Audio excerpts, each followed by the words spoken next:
Essa é a nossa aula 11 e agora nós vamos falar sobre discipulado. Seja bem-vindo a mais uma aula, mais uma oportunidade de estarmos juntos. E a nossa classe está quase terminando, então, por favor, participe. Não participe só da classe, mas coloque em prática o que a gente está falando.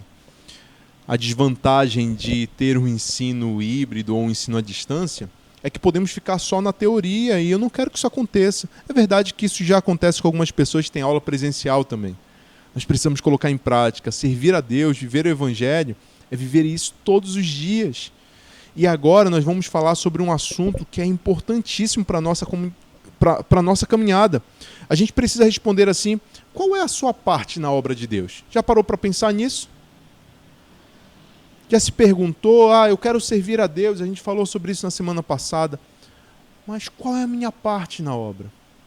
Para o que eu estou me preparando? Para o que o Senhor está me preparando? E aí eu já adianto para você, a gente vai olhar alguns textos sobre isso, mas a missão da igreja está ligada ao discipulado. Nós podemos, relacionado ao discipulado, ser pessoas ignorantes que não sabem nada e que vivem a sua vida de fé, que vivem na comunidade local. Ou nós podemos ser espectadores, eu compreendo, eu bato palma, dou até contribuição financeira. Mas será que foi para isso que o Senhor me chamou mesmo? Ou o Senhor me chamou para ser um discípulo que faz outros discípulos? Muito bem. Já que a gente está falando sobre discípulo, o que é um discípulo? Tentando responder de maneira bem rápida aqui para você, um discípulo é uma pessoa justificada pelo Senhor. Pelo menos eu já vou passar a compreensão do discípulo, a compreensão eu posso dizer que nós vemos com muita clareza do livro de Atos em diante. Um discípulo de Cristo é uma pessoa justificada por Cristo. Lá em Romanos 3, 24, outros textos bíblicos vão falar que a justificação é quando ele nos imputa, quando ele coloca sobre nós o perdão que é dele, o perdão das nossas dívidas, o perdão de nossas ofensas. Mas um discípulo, principalmente, ele é um seguidor, alguém que vai andar ao lado de Jesus, alguém que vai compartilhar com ele e vai aprender porque ele está bem próximo do Senhor. E um discípulo, e talvez esse aqui seja um dos elementos mais difíceis relacionado ao discipulado, ele é um discipulador. E essa compreensão aqui é muito importante, porque por alguns anos eu achei que discipulado estava ligado a uma maneira de ensinar, até uma classe de ensino. Inclusive, quando eu ouvi falar sobre discipulado a primeira vez, era uma classe parecida com essa. Foi quando eu fui me preparar para o batismo. O nome da classe era Classe de Discipulado. E aí, nessa classe, eu aprendi os primeiros passos da minha caminhada com Deus. Só que olhando para a Bíblia, eu vejo que não é bem assim, não. Por isso que a nossa classe é a classe de doutrinas. Mas se falamos sobre doutrinas, se falamos da nossa base, a gente precisa falar sobre discipulado também. A gente precisa parar para compreender para que o Senhor tem nos chamado, porque Ele tem nos chamado para o discipulado. E vamos ver agora Mateus 28, 18 até o 20. E chegando-se Jesus falou-lhes dizendo: é-me dado todo o poder no céu e na terra. Portanto, fazei discípulos de todas as nações, batizando-os em nome do Pai, do Filho e do Espírito Santo, ensinando a guardar todas as coisas que vos tenho mandado, e eis que estou convosco todos os dias, até a consumação dos séculos.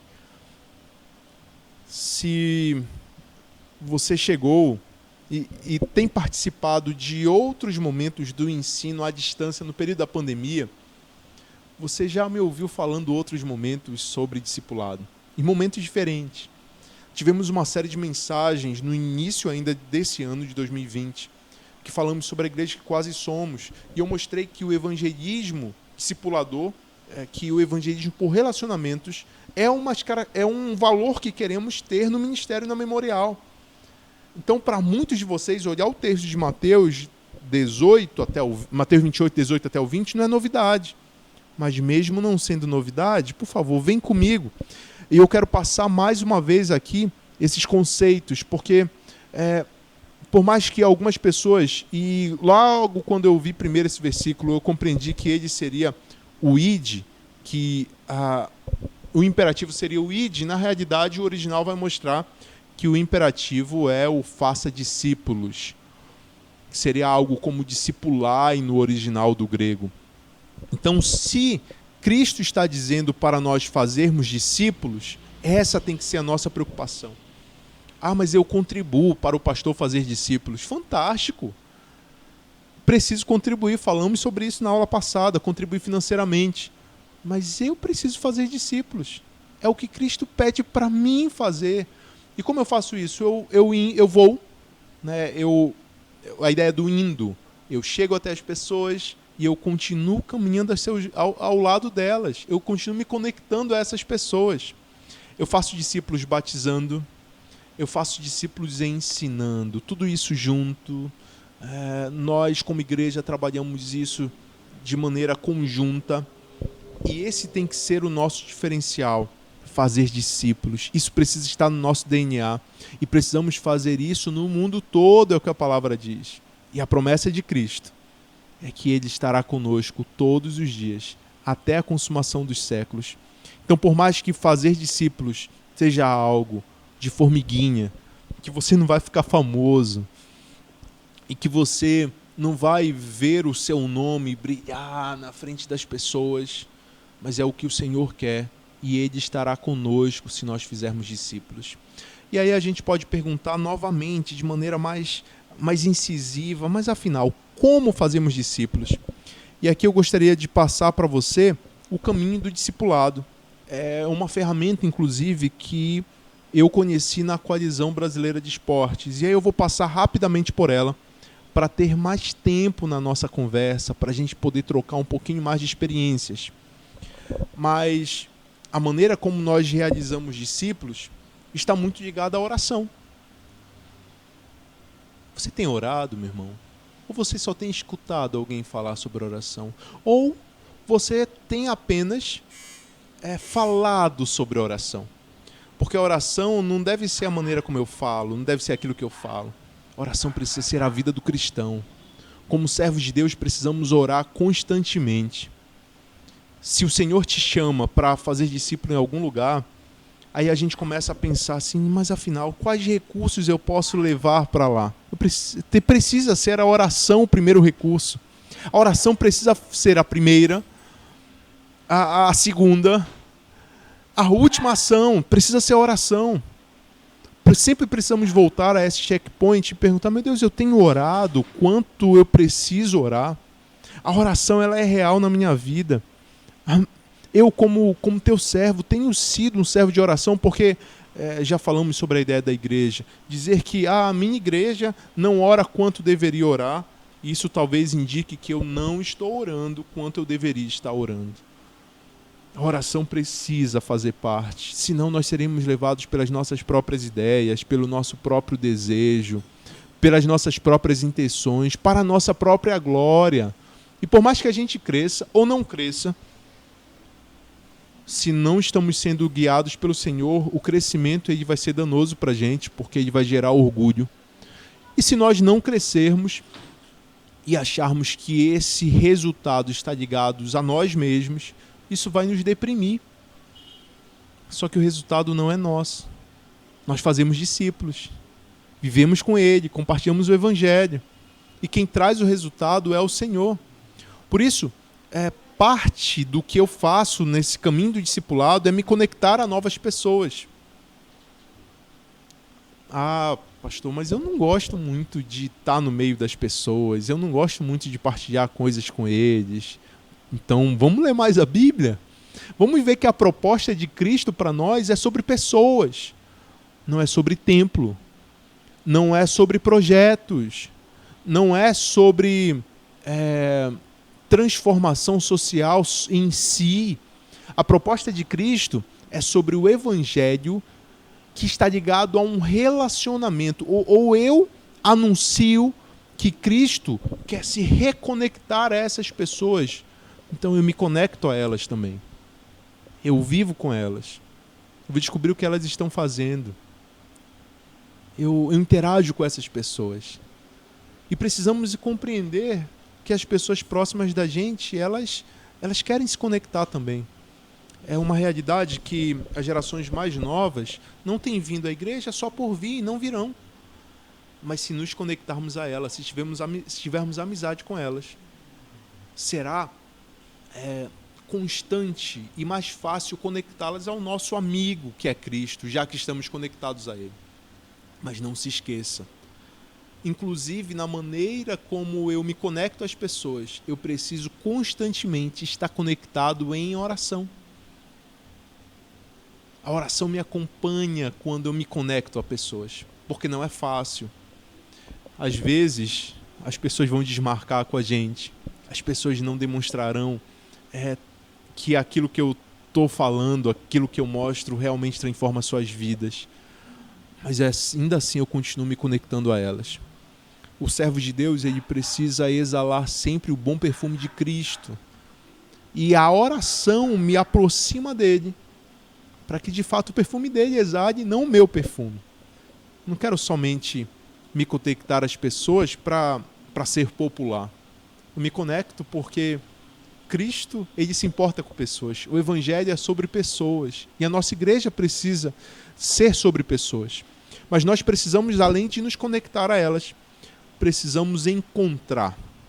Nesse processo de nos conectar, vamos esbarrando e conhecendo muita gente. Vamos conhecer a Dona Maria, o seu João, vamos conhecer o seu Hélio, vamos falar o nome deles, vamos olhar nos olhos deles. Mas nessa caminhada, não se esqueça, eu estou orando. Então o processo de oração, a ação do Espírito Santo já encontra pessoas. Deus não chega nos locais, nas famílias quando eu chego lá. Não, ele chega antes. O Espírito Santo, ele age antes. E se o Senhor está agindo, ele transforma vidas. Ele regenera. Ele faz a pessoa nascer de novo. Ele torna uma pessoa que não tinha interesse no Evangelho e passa a ter interesse. Ah, pastor, mas isso aconteceu porque eu fiquei batendo lá. Não, meu irmão, não foi você, não. E olhe, sabe o que ele diz para a gente fazer? Para nós encontrarmos pessoas espiritualmente abertas. Sim. Às vezes, nós achamos que a salvação é algo que nos pertence. E a gente insiste, porque eu quero que o Senhor salve tal pessoa. Quanto que, sim, eu preciso anunciar. Mas eu anuncio, meu irmão, e vou caminhando. Segue-me, não seguiu?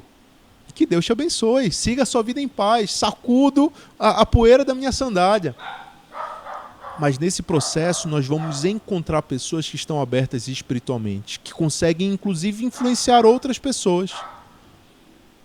E a estratégia que Cristo nos passa é para, na conexão, encontrar tais pessoas que estejam abertas. E diante dessas pessoas, eu começo a mostrar a elas. É para essas pessoas que eu começo a ter um discipulado intencional. Cristo, ele falava e se conectava com multidões. Mas ele encontrou pessoas. Teve 12 especificamente que ele mostrou mais de perto. Que ele caminhou mais próximo deles. Que ele tirou as dúvidas que acompanhavam o coração deles. Então, nós precisamos estar dispostos a ensinar, a mostrar constantemente. E aí eu já te adianto. Se você quer mostrar aquilo que pode transformar a vida da pessoa, não é um livro de autoajuda que você lê o que vai fazer isso. Não é um vídeo do YouTube como esse que vai transformar a vida da pessoa. É o Evangelho. E você só consegue falar e mostrar isso se você estiver aprendendo, se estiver trazendo para a sua vida também. Então eu me conecto, eu encontro, eu mostro e eu equipo. Nunca se esqueça. Nós oramos constantemente. É a oração quando eu vou mostrar, para eu não falar por mim mesmo. E a oração para equipar. Porque eu equipo para quê? Eu equipo para a pessoa também viver um processo de oração, uma vida de oração, se conectar, encontrar, mostrar e equipar outras pessoas a multiplicar o mesmo processo. E é isso que Cristo tem chamado a gente.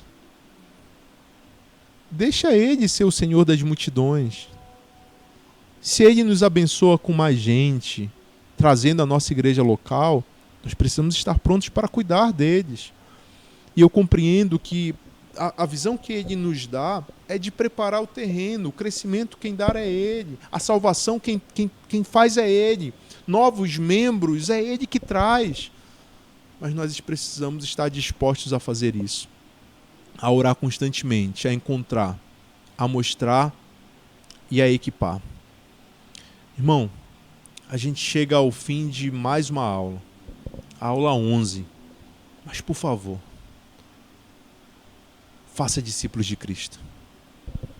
Você pode até justificar para mim que você nunca foi discipulado de maneira intencional, pois você é um discípulo de Cristo. E se você já é um discípulo de Cristo, já está na hora de começar a discipular. Tenha coragem. Você não tem muito conhecimento, ensine aquilo que você aprendeu, mas não se contenha com isso. Vá além, para que o ensino de Cristo seja real na vida das pessoas. Que Deus abençoe e até a nossa aula presencial.